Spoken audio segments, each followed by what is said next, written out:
Hello, Kate Rizzo. It's so nice to be with you today. Kate Rizzo is our lovely, wonderful, incomparable co-agent in the UK. She is American, but she now handles international rights for our titles at Lucinda Literary. So today we're just going to do sort of a primer for our audience on what foreign rights even means. So many people are drawn to the glamour and the appeal of having their books translated in all these foreign languages.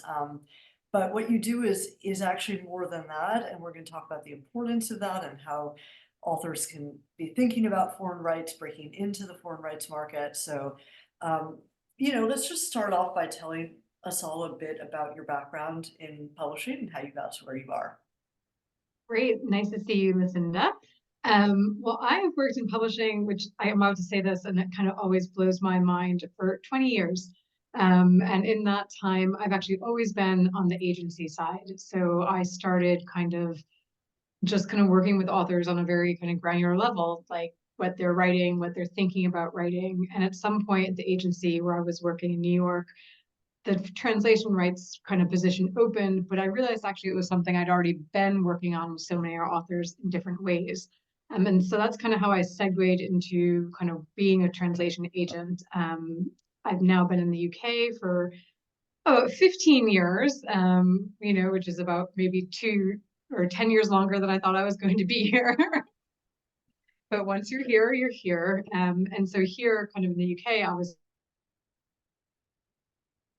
Uh-oh, you I work froze for, alongside a lot of different authors, and it is about finding them.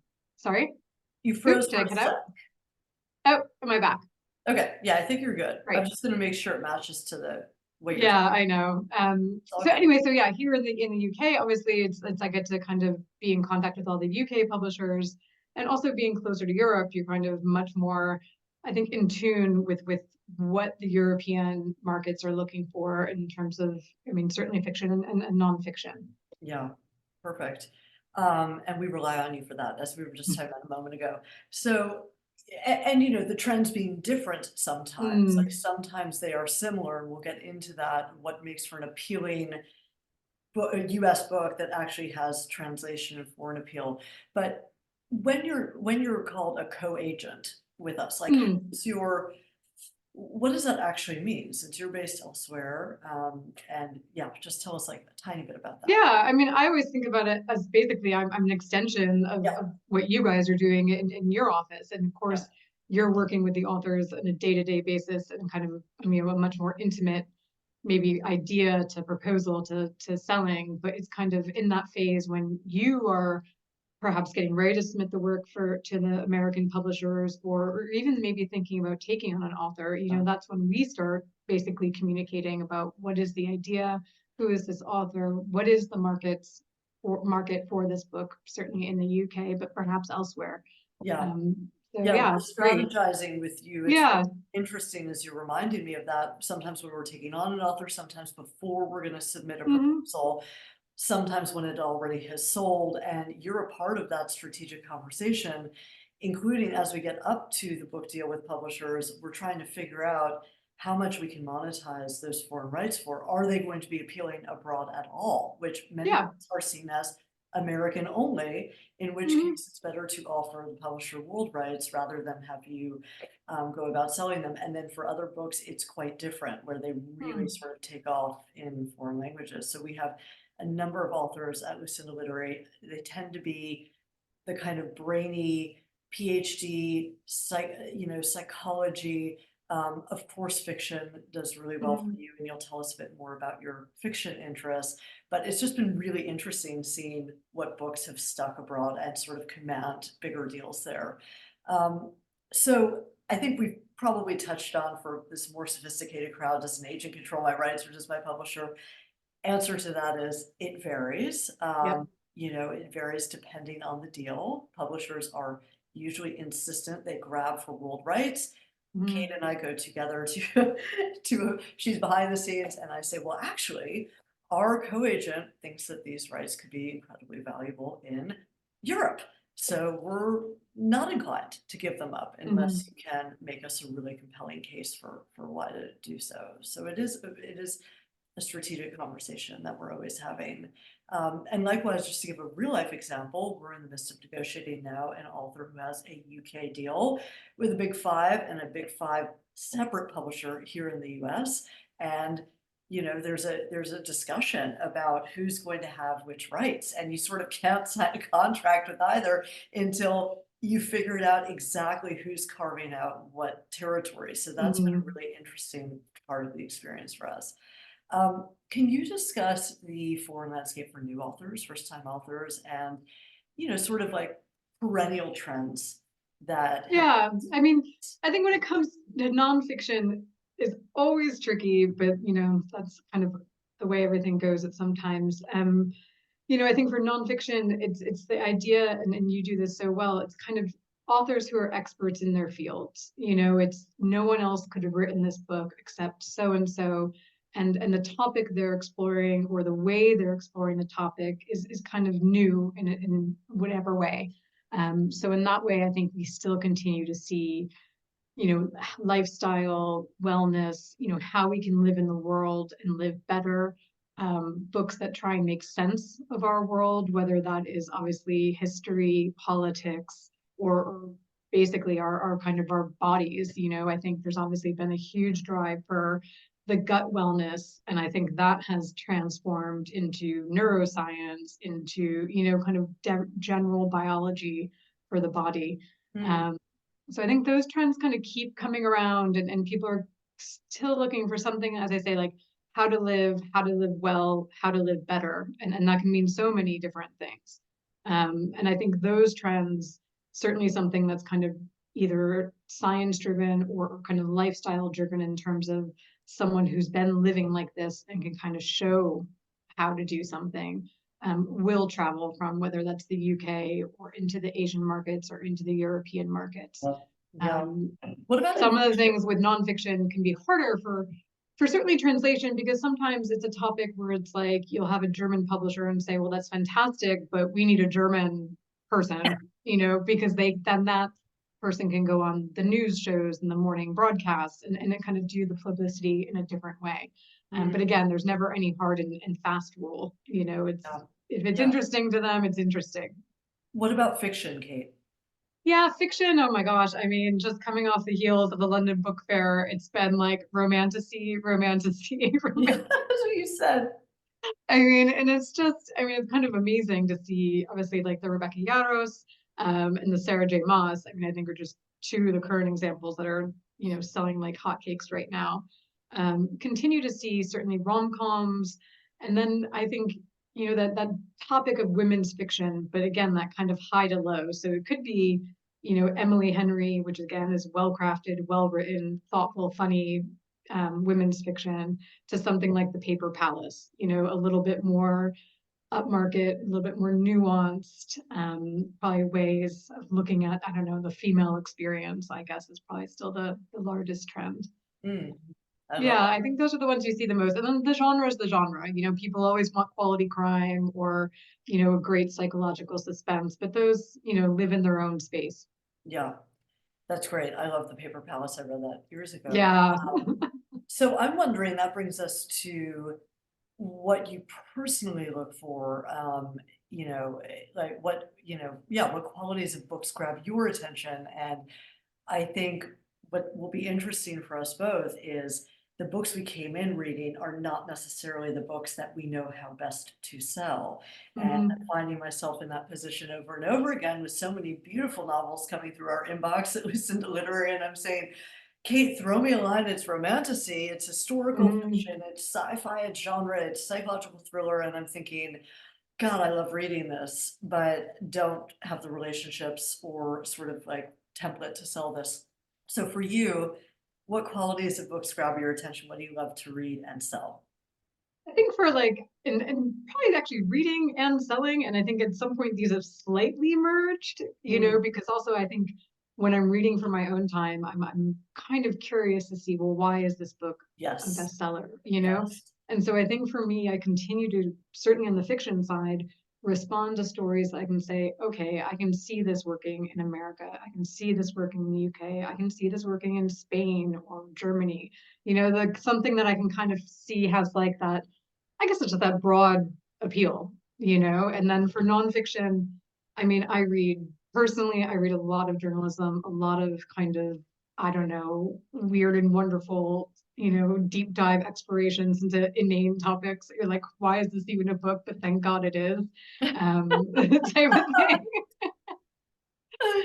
It's just, I don't know. I think that's kind of the beauty of kind of nonfiction. I mean, I've been reading something recently, which is basically like a collection of different ways that we've talked about the end of the world, but all like whether it's in film or books or poetry, so it's kind of just a magpie of a book. But yeah, I love that stuff. That's great.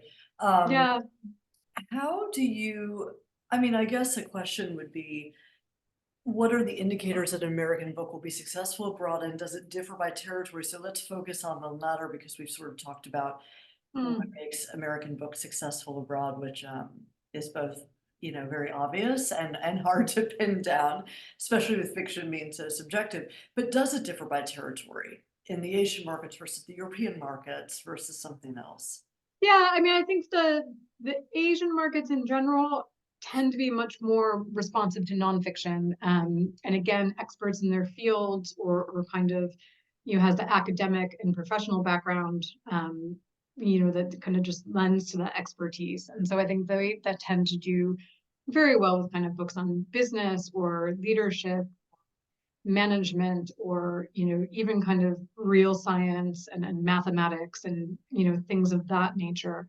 um, so I think you can kind of always say like, oh, that's going to have an interest in the Asian markets. And then kind of your mainstream Europe, kind of the Germans and the Italians and the Spanish and the French, um, they tend to probably, I would say, kind of follow the lead. So if there's a strong kind of really two great publishers in North America and the UK, they're more likely to pay interest them. Mhm. And again, it's because they can say, great, it's going to be a splashy publication in the US, it's going to be splashy in the UK. And those are the kind of things that feed into their market. Like, okay, maybe this is an interesting topic for ours too. I mean, we see that with something like the Peter Attia, Outlive, like that has kind of, it's a very huge book, and that's not something that translation publishers are likely to immediately jump all over. But when they start seeing how it takes off in our markets, they're like, wow, there's Yeah, room for this. We can do this.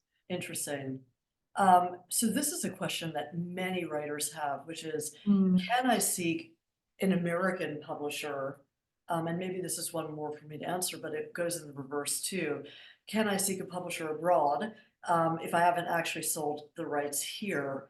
Or maybe they've sold the rights to their publisher and they're still inquiring about American rights abroad. So we've sort of clarified the first. You got to check your Mhm. contract if you're with a British publisher or a German publisher or a Norwegian publisher, because that's your territory of residence.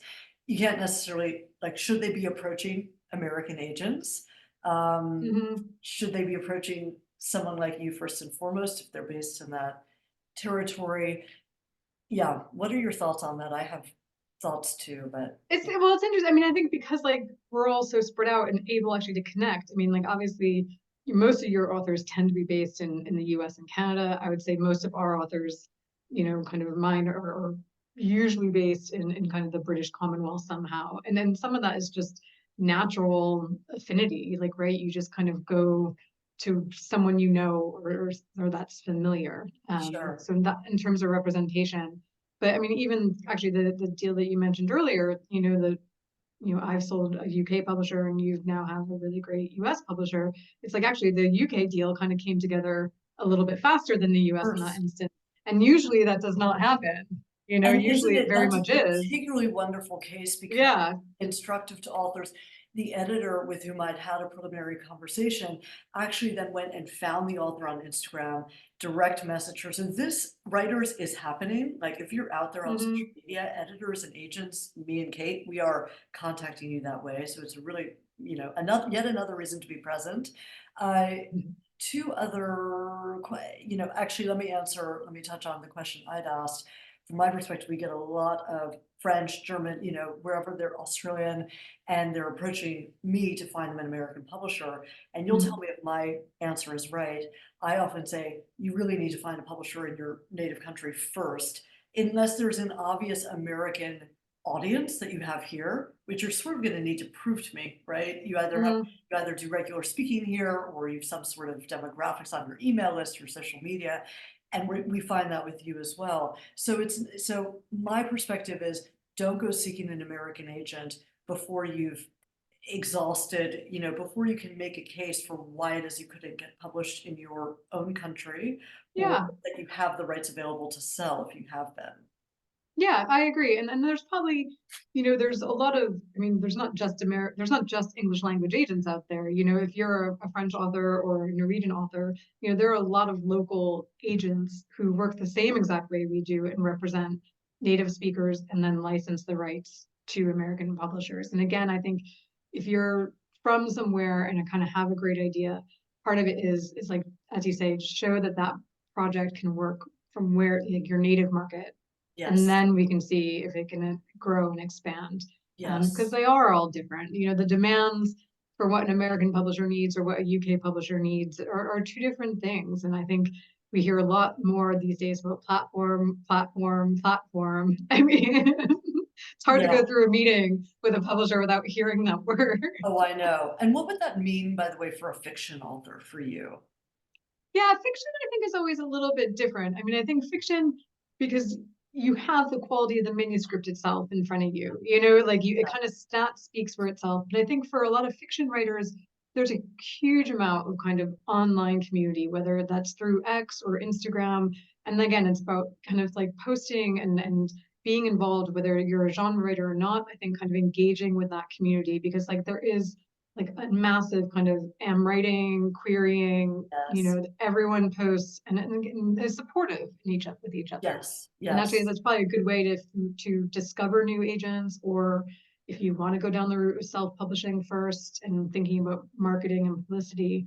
There is kind of a wealth of online resources and a world where you can actually have a satisfactory, I think, experience of doing something like that. Okay, well, now you're bringing me to two questions. 5 minutes left.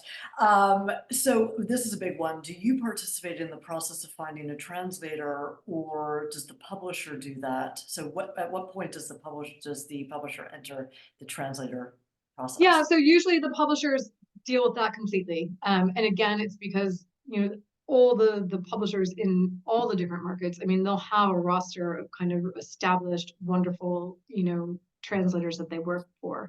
It becomes more, I think, important with fiction. And if you have kind of multiple books, you kind of tend to want, frankly, the same translator who's doing your book every single time. And then, I think the publishers are really good at kind of just paying the translators well, kind of lining up kind of that kind of quality translation that matches the tone, the style, and kind of really Yes. get work.